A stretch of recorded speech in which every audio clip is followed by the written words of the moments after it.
Meus irmãos, celebramos o quarto domingo da Páscoa, também chamado de Domingo do Bom Pastor. Em cada um dos 3 anos litúrgicos, A, B e C, nós vemos trechos diferentes do capítulo 10 de São João, onde o Senhor fala exatamente isso, que Ele é o bom pastor. Este ano nós escutamos o início, versículos de 1 a 10, nós temos o Senhor falando que Ele também é a porta e que as ovelhas escutam a sua voz, reconhecem a sua voz, não escutam a voz dos estranhos. Meus irmãos, é extremamente necessário saber reconhecer a voz de Cristo. Por vezes nós achamos que certas vozes são de Cristo, mas não são. O que nós chamamos de discernimento dos Espíritos, ser capaz de discernir. Foi para isso que nós recebemos o Espírito Santo, para sermos capazes de discernir o que vem de Deus e o que não vem de Deus. É preciso essa humildade, essa capacidade de discernir.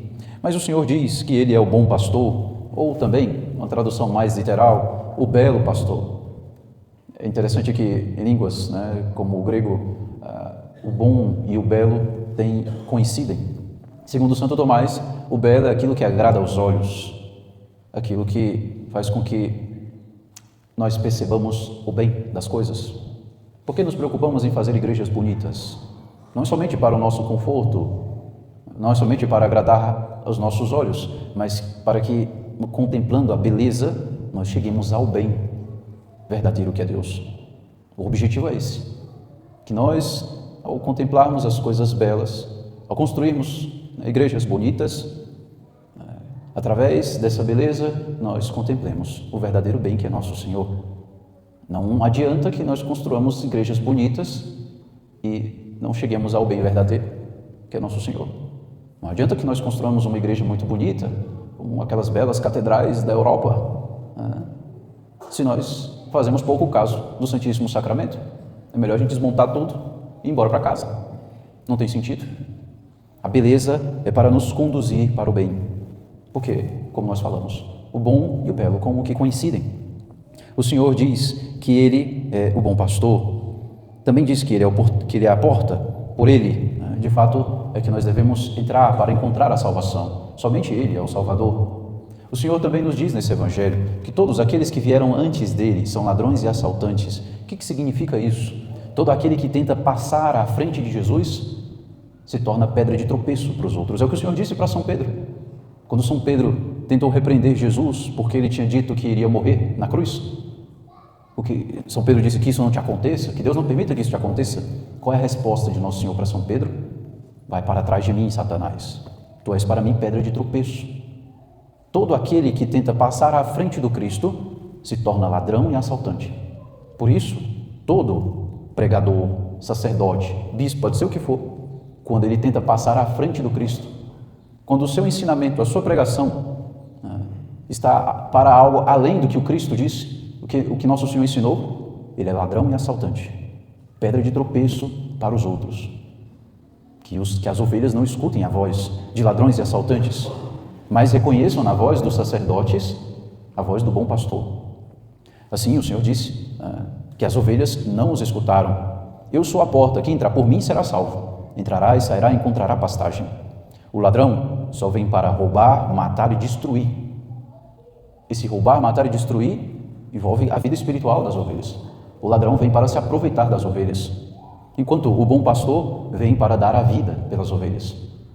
É isso que um sacerdote de fato deve ser. Ele deve ser manifestação, uma manifestação, nosso arcebispo gosta muito de dizer isso, presença do Cristo, bom pastor. Essa presença do Cristo, bom pastor, que de fato cuida das ovelhas de maneira muito concreta, muito real. E é o que nós vamos ver agora ao meditar esse salmo que nós escutamos. A nossa fé, e insisto nisso, já falei isso em domingos passados, a nossa fé católica não é uma espiritualidade desencarnada. Nós não vivemos em um espiritualismo, tipo, só importa a realidade espiritual e não a material. É como se a pessoa dissesse, visse um pobre e falasse assim, eu vou rezar por ele. Não, você não vai só rezar por ele. Você vai enfiar a mão no seu bolsinho e você vai dar uma esmola para ele. Aí você reza por ele. Não é suficiente eu rezar. Não é não. Você vai ajudar, você vai dar uma cesta básica, você vai dar um alimento. O espiritualismo é essa coisa. Não, importa só o espírito. Eu vou rezar por você. E nunca ajuda de forma concreta. É uma espiritualidade desencarnada, isso. É uma uma espiritualidade desencarnada. Nós não, nós católicos não somos assim. Por quê? Porque Deus se encarnou. Porque Deus assumiu a nossa condição humana. Deus assumiu a matéria. A matéria não é uma realidade má, ruim. O corpo não é uma realidade ruim. E é por isso que você tem que cobrir seu corpo. Porque ele tem uma dignidade. E ele não é somente, ele não é um objeto seu. É parte de quem você é. Então, quando nós falamos que o Cristo, o bom pastor, cuida de nós estamos falando isso de uma maneira muito concreta. E aqui nós vemos os sacramentos como essa manifestação muito visível do cuidado de Cristo. E esses sacramentos são ministrados pelos sacerdotes. Por isso que hoje nós também rezamos, é o Dia Mundial da Oração pelas Vocações, de modo especial pela vocação sacerdotal, porque é através do sacerdócio que Cristo cuida de cada um de nós, ministrando os sacramentos. Nós temos este salmo belíssimo, né, que muitas vezes fica ali, a Bíblia fica ali aberta, na estante, nesse salmo, né, Salmo 23 aqui, né? O Senhor é o pastor que me conduz, não me falta coisa alguma. Pelos prados e campinas verdejantes ele me leva a descansar. É uma imagem um tanto bucólica, né? O que é isso? Pense aquela colina verdinha, o pastor andando com as suas ovelhas, que coisa bonita, né? Que coisa bonita. Para as águas repousantes me encaminha e restaura as minhas forças. Assim, tudo começa com o santo batismo. As águas repousantes, as águas que nos lavam do pecado, as águas que restauram as nossas forças, porque o pecado rouba toda a nossa energia, rouba toda a nossa vitalidade. Nós olhamos para os santos e vemos a vitalidade dos santos. A vitalidade dos santos não é fruto do que eles tomaram no café da manhã ou no almoço. A vitalidade dos santos é fruto da caridade, do amor que receberam do Cristo. E uma vez que já têm vencido os pecados mortais, eles têm essa vitalidade.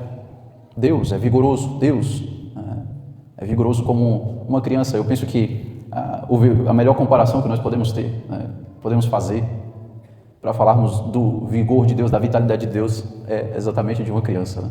Esses dias eu estava na casa de um paroquiano, aí tinha uma criancinha e ela ficava cantando assim, toda hora uma musiquinha. Não. Foi você? Aí a gente, não. Então quem foi? Aí foi fulano. Aí ela continuava cantando a musiquinha, né? E assim ela ficou meia hora ali e a gente já não aguentava mais, né? Até que o pai, tá bom, né? Mas se deixasse ela ficar uma hora ali, na musiquinha, foi você? E aí passando todo mundo, aí não, né? A gente brincando com ela. Não cansa. A vitalidade das crianças. E veja, nós podemos ter uma vitalidade ainda maior do que isso. É só olhar os santos. Eu sempre uso o exemplo de Teresa, né, de Calcutá, porque me impressiona sempre o exemplo dela. Uma senhora mais ou menos ali dos seus 50 anos com vitalidade maior do que a de muitos jovens hoje. Mas a vitalidade de Deus é ainda maior. Nem se compara de um cristão. A gente compara porque é o melhor que nós temos. Mas pense que Deus nunca se cansa de perdoar. Nós é que nos cansamos de pedir perdão. É o que o Papa Francisco disse lá no início do pontificado dele. Nós nos cansamos de pedir perdão por quê? Porque pecamos e envelhecemos. Pecamos e vamos tendo nossas forças roubadas pelo inimigo. Para as águas repousantes me encaminha e restaura as minhas forças. Tudo começa no batismo. Toda a nossa caminhada começa ali. Por isso o batismo é tão importante. No batismo, o Senhor dá essa vida. Ele comunica essa vida dele para nós. Isso é o bom pastor. Ele me guia no caminho mais seguro pela honra do seu nome. Mesmo que eu passe pelo vale tenebroso, nenhum mal eu temerei. Estás comigo com bastão e com cajado, eles me dão a segurança. Essa eu acho que é uma das partes preferidas das pessoas em relação ao Salmo, né? Principalmente quando estão passando por grandes dificuldades. Mesmo que eu passe pelo vale tenebroso, mas às vezes as pessoas pensam que o vale tenebroso é somente aquela adversidade que ela está enfrentando, seja um desemprego, uma enfermidade ou coisas do tipo. Mas o vale tenebroso, meus irmãos, os piores vales tenebrosos são aquele afastamento de Deus.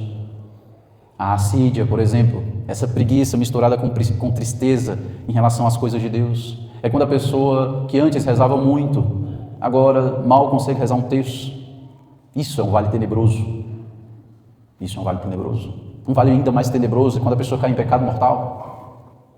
Mas por que ela não deve temer, ainda que caia em pecado mortal? Porque o Senhor está comigo. Estás comigo com bastão e com cajado. Eles me dão a segurança. O bastão e o cajado são manifestação do sacramento da ordem. Significam aqui o sacramento da ordem. Sim, o sacramento que faz padres, bispos, né?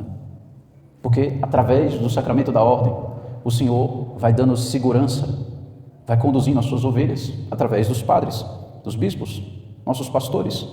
O bastão e o cajado significa isso. É com o bastão, né? É com o cajado, aquela voltinha, né, que tem, né? Você pega o báculo do bispo, ele tem aquela voltinha assim, né? Sabe por que aquilo ali? Aquela própria, né, do pastor. Porque quando a ovelhinha, ela está indo um pouquinho mais para fora do rebanho, né? Aí o pastor pega aquela voltinha, põe no pescoço dela e puxa, vem para cá, né? Às vezes o padre precisa fazer isso. Nem sempre é aquele momento de pegar a ovelhinha, colocar nos ombros e carregar. Nossa, que imagem bonita. A ovelhinha provavelmente se sente confortável, ela não precisa andar, o pastor tem que carregar ela. Mas também tem esse momento em que o pastor precisa puxar a ovelha pelo pescoço, para que ela venha, senão o lobo vai abocanhar ela. O vale tenebroso, meus irmãos, é quando as pessoas, por exemplo, caem em pecado mortal. O vale tenebroso é o lobo mordendo o pescoço da ovelha. Se nós estamos em pecado mortal, o lobo, que é o diabo, está com as suas presas no nosso pescoço. Nós estamos sangrando. Nós vamos morrer definitivamente se nós padecermos, passarmos dessa vida para outra, nessa condição. O lobo está com os seus dentes no pescoço da ovelha, mas ele ainda não a devorou. No momento que ele vai devorá-la de vez, é se, ao partirmos dessa vida, nós estarmos nessa condição de pecado mortal.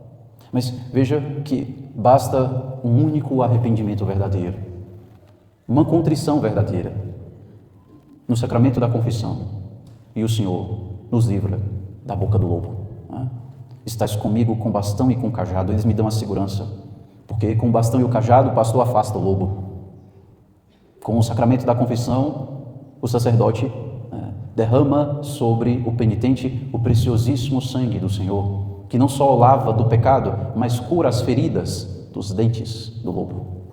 Restaura a ovelhinha. E aí sim, coloca nos ombros e leva de volta para o rebanho. E assim o padre pode dizer, como aquele pai na parábola do bom samaritano: alegrai-vos comigo, porque este meu filho estava perdido e foi encontrado, estava morto e voltou à vida. Como é gratificante para nós padres quando a gente atende uma confissão de alguém que estava afastado da igreja há muito tempo. É uma alegria para nós. Preparais à minha frente uma mesa bem à vista do inimigo. Mas que coisa! Olha só, bem na frente do inimigo. E com óleo vós ungis minha cabeça. 2 sacramentos aqui. Quando nós olhamos para a mesa, nós pensamos, né, no altar. O altar é uma mesa, padre? Não. O altar não é uma mesa. Como assim? O senhor acabou de dizer que a gente lembra? Sim, a gente lembra porque a gente olha e fala, é uma mesa. Mas não é uma mesa. O altar é o altar. O altar é para o sacrifício. O altar é para oferecer um sacrifício. Mas ao mesmo tempo, este sacrifício é dado a nós em alimento. Veja só. A missa é o santo sacrifício de nosso Senhor. E vocês já me escutaram repetir isso muitas vezes nesses 5 anos aqui. E eu vou continuar repetindo isso até... enquanto eu estiver vivo, eu vou repetir isso. A missa é o santo sacrifício de nosso Senhor. Aquilo que aconteceu no Calvário, aquele mistério se torna presente hoje. A gente volta no tempo, ou aquele momento vem... Não, aquele mistério, aquilo que aconteceu naquele dia, se torna presente no nosso hoje. E o Calvário não está separado da última ceia. O Senhor diz, desejei ardentemente comer essa Páscoa convosco. Esse ardor do Cristo, o seu coração, o seu sagrado coração inflamado de amor por nós. Foi este amor, esse fogo que consumiu o próprio Cristo em holocausto, todo entregue ao Pai, na cruz. Ele se consumiu de amor por nós. Então, o altar não é uma mesa. O altar é o altar. É para oferecer o sacrifício. O único sacrifício de nosso Senhor. Não é repetido, não é muitas vezes, não é aconteceu de novo. Não, aquele único sacrifício se torna presente hoje, agora. E aí, uma vez que acontece esse sacrifício, o Senhor se dá a nós em alimento. E aí, quando nós pensamos nesse momento em que o Senhor se dá a nós em alimento, aí nós podemos pensar em alguma mesa. Mas não é uma mesa. Nós falamos de mesa aqui por conta da Eucaristia, que é dada com um alimento. Então, existe esse aspecto de ceia, mas ele é um aspecto. A missa é o sacrifício de nosso Senhor, com esse aspecto da ceia, o momento da comunhão. Qual é o momento mais importante da Santa Missa? A consagração, porque é o momento em que acontece o sacrifício. O sacerdote consagra o corpo, e então ele separa o sangue do corpo ao consagrar. o cálice com sangue, com vinho, né? E aí que se torna sangue. Ali acontece o sacrifício. Esse é o momento mais importante. Não é, por incrível que pareça, não é o momento em que você comunga. Você pode vir para a missa e não comungar. Infelizmente, por qualquer que seja a situação de pecado, enfim, o momento mais importante é o momento do sacrifício. Mas preparais à minha frente uma mesa, bem à vista do inimigo. Vocês pensam, meus irmãos, que o inimigo não está presente em um local como esse? Esse local é sagrado. É aqui onde acontece o sacrifício. Mas vocês acham que aqui estão livres de tentações, das distrações voluntárias que podem acontecer aqui? Agora deu hora da homilia, deixa eu lhe dar uma volta ali fora agora, né? Me deu vontade de ir no banheiro, deixa eu ir ali agora no banheiro, né? Na hora da consagração. Tudo isso é distração voluntária. Não é o menino berrou, aí tu se distraiu, né? Não é você sendo atacado por pensamentos e você tentando lutar contra isso. Não, é voluntário. Eu vou lá, puxo e mexo no celular. Isso é voluntário. Isso são tentações para você cair, né? Para você se distrair do mistério que está celebrando. Então, a mesa está posta bem à vista do inimigo. Concentre-se na mesa. Não dê atenção ao inimigo. Com óleo vós ungis minha cabeça. Que beleza. Esse símbolo do óleo. O óleo é sinal para nós, principalmente de dois sacramentos: a crisma e a unção dos enfermos. Veja, é o Cristo bom pastor. Tudo isso aqui é o Cristo bom pastor, né? O cajado, o bastão, sinal do Cristo bom pastor, no sacerdote que conduz, que guia, que diz: olha, por aqui que a gente tem que ir. Sai desse caminho, aí você vai encontrar lobo, né? O batismo é o Cristo bom pastor te comunicando essa vida, essa vitalidade que falava, essa vida de Deus, né? A mesa, na qual se oferece, o altar, no caso, no qual se oferece o sacrifício. E agora o óleo. O que é o óleo? Nós somos ungidos na crisma com óleo para nos tornarmos soldados de Cristo. É para você ser soldado, é para você ter firmeza. Você foi ungido para se tornar um combatente, não é para ser molenga. Hoje a gente vive uma cultura muito afeminada. Essa semana nós vimos na primeira leitura o martírio de Santo Estevão. Está lá Santo Estevão sendo apedrejado e dizendo: Senhor, não leve em conta esse pecado deles. Olha a fortaleza de Santo Estevão. Olha a virilidade de Santo Estevão. Pegue outro exemplo de mártir, São Lourenço. Assado, né? São Lourenço foi assado vivo. Aí ele virou e falou assim: olha, pode virar que essa parte aqui já assou. Vira para assar outra parte. Isso é São Lourenço. Olha a vitalidade, olha a fortaleza. Essa fortaleza só pode vir do Espírito Santo. Isso é dom do Espírito Santo. Nós vamos falar sobre os dons lá em Pentecostes, né? Essa fortaleza só é possível vindo do Espírito Santo. Mas hoje, um católico escuta uma palavrinha mais dura na hora da homilia. Nossa, ele devia ter dito de um jeito mais doce. Nossa, ele devia ter falado de um jeito mais adocicado. Devia ter botado mais açúcar nessa água, que senão não aguento. Vou chorar para minha mamãe. Vou reclamar muito no Twitter. Não estamos pedindo a fortaleza de um mártir, pelo amor de Deus. Nem eu tenho a fortaleza de um mártir. Eu não tenho. Não estamos exigindo virtude heróica. Nada disso. É só um pouco mais de firmeza. Você foi ungido como soldado de Cristo. Não consegue escutar uma palavra que seja um pouco mais exigente? Não, tem que ser mais doce, senão eu fico irritadinho. Que coisa! Isso é uma vergonha para um católico. A gente tem que olhar para os mártires e se envergonhar de ter uma postura dessa. Você foi ungido para combater o bom combate da fé. Veja, São Paulo diz isso: combati o bom combate, completei a corrida, guardei a fé. São Paulo que passou por tanta coisa, tantas perseguições. Essa semana nós escutamos a conversão de São Paulo e Nosso Senhor falando para Ananias, dizendo: eu vou mostrar para ele o quanto ele deve sofrer por causa de mim. E eu falava na homilia: Jesus já mostrou para você o quanto você precisa sofrer por causa dele? Ou você acha que é só São Paulo que precisava sofrer por causa de Jesus? E você não. Nós vamos viver um cristianismo burguês confortável. Assim, não, você foi ungido para o combate, meu irmão. É para isso. E soldado é ferido às vezes. Toma pancada. Mas olha só, lembre-se que para as águas repousantes me encaminha, restaura as minhas forças. Tu é um soldado, mas tu não está sozinho. Você tem os sacramentos para restaurar as tuas forças. Se você for ferido, se você for realmente ferido pelo diabo, Deus restaura as tuas forças, te lava no sacramento da confissão, Tudo isso, meus irmãos, veja, é cuidado do bom pastor. Essa homilia toda é para que você compreenda que quando a gente diz, o Senhor é o pastor que me conduz, não me falta coisa alguma, isso é muito bonito. Pois é, isso toma forma real, concreta, na paróquia, na igreja, quando você recebe os sacramentos.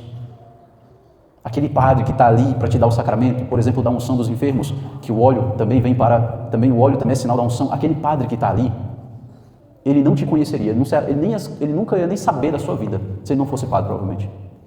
A gente sempre fala no início da missa, né? O amor de Cristo nos uniu.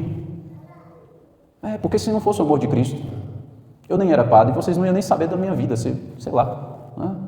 Percebe isso? O Senhor, Ele interrompe a vida de certos jovens, homens, chama eles para a vocação, coloca eles num seminário, 8 anos. Né?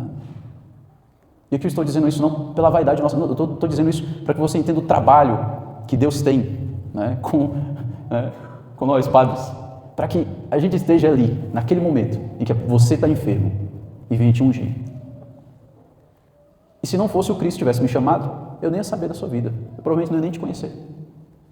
Entende o ponto? Que isso é muito real, isso é muito concreto. Né? Se, por exemplo, Deus não tivesse chamado para o sacerdócio o Frei Roberto, que às vezes atende minhas confissões, eu não ia conhecer o Frei Roberto. Mas ele está lá. E eu mando uma mensagem, Frei, tem como você atender minha confissão? Ele, sim, pode vir. O amor de Cristo nos uniu. Ele é manifestação do Cristo, bom pastor, para mim, quando ele escuta a minha confissão e me dá absolvição. Percebe isso? Não estou dizendo isso por vaidade, eu estou dizendo que o Cristo cuida de mim desse jeito. Isso é real. Ele interrompeu a vida lá do Frei Roberto, não sei o que ele queria fazer da vida dele antes de ser padre. Estou dando um exemplo aqui bem concreto para que você compreenda, através do exemplo, o que queremos dizer. Ele interrompeu a vida dele, mudou os planos dele, fez ele passar anos e anos, né, na formação lá de franciscano dele. Olha só para que naquele momento que eu mandasse a mensagem, ele, sim, eu posso te atender, vem aqui. Isso é de uma beleza tremenda, meus irmãos, isso é amor real de nosso Senhor. Nossa vocação não é uma ilusão, ela é a resposta, né, ao amor de Deus. É por isso que São João Maria Vianney dizia, o sacerdote é o amor do coração de Jesus, manifestado, sabe, bem real, na pessoa com todos os seus defeitos. Ele tem os defeitos dele, eu tenho os meus e assim, né, todos nós temos. Mas Deus continua agindo com o seu amor através desses instrumentos. É o que São Paulo fala, nós carregamos este tesouro em vasos de barro, para que todos saibam que isso não vem de nós, não vem de mim, não vem do Padre Lucas, não vem do Frei, vem de Jesus. É você olhar para o sacerdote e enxergar isso. Com óleo vós ungis minha cabeça. Na unção dos enfermos o Padre vem e unge a testa, né, do enfermo e as mãos. Unge para quê? Para curar a alma e para curar também o corpo. Assim nós pedimos a Deus, mas que seja feita a vontade dele. Mas se a pessoa vai passar desta vida para outra naquele momento, veja só que coisa absurda que é a graça de Deus. A pessoa passa dessa vida com perdão de todos os pecados, inclusive das penas temporais, para que ela vá direto para o céu, porque ela recebe indulgência plenária ali. Então, se ela tem as disposições necessárias para aquele sacramento, a pessoa que recebe a unção dos enfermos, ela vai com perdão de todos os pecados. E ainda das penas temporais. Ela não vai passar nem pelo purgatório. Mas as pessoas têm medo deste sacramento. Nossa, que sacramento ruim, né, de receber. Algo que vai me dar o céu, se eu tiver disposição para isso. Mas que coisa. Veja, o Cristo está ali, a todo instante, pronto para cuidar de você, né? Mas tantas pessoas não aceitam serem cuidadas. Então canta e reza, salmo, o Senhor é o pastor que me conduz. Mas você não se deixa ser cuidado pelo bom pastor. Canta e reza o salmo, o Senhor é o pastor que me conduz. Mas tem 5 anos que não se confessa. Você não está se deixando cuidar pelo Cristo bom pastor. Ele está à disposição. Através de homens falhos como eu aqui, como outros padres. Mas Ele está lá, cuidando. Essa é a misericórdia de Deus. O meu cálice transborda. Mais uma referência aqui é a Eucaristia. A Eucaristia é o transbordamento do amor de Deus. Não tem como Deus nos dar algo maior do que a Eucaristia, porque a Eucaristia é Ele mesmo. Não tem como Ele dar algo a mais do que Ele. É o transbordamento do amor de Deus. Deus que se faz pequeno, vulnerável a nós e se dá a nós dessa forma. Felicidade e todo bem hão de seguir-me por toda a minha vida, e na casa do Senhor habitarei pelos tempos infinitos. O Senhor cuida de nós nessa caminhada. Eis que estou convosco todos os dias até o fim dos tempos. O Senhor permanece conosco na igreja. E os sacramentos são os meios de salvação que nós temos. Nós temos todos os meios de salvação, nós católicos. Nós temos todos os meios de salvação. Isso é cuidado visível do Cristo Bom Pastor. Precisamos escutar a sua voz. O Senhor disse para Pilatos: sim, eu sou o rei. E é para dar testemunho da verdade que eu vim a este mundo. Todo aquele que é da verdade, escuta a minha voz. Escuta a voz do bom pastor e vai em direção a ele. De maneira muito concreta e visível, começa indo em direção a ele nos sacramentos. Louvado seja o nosso Senhor Jesus Cristo.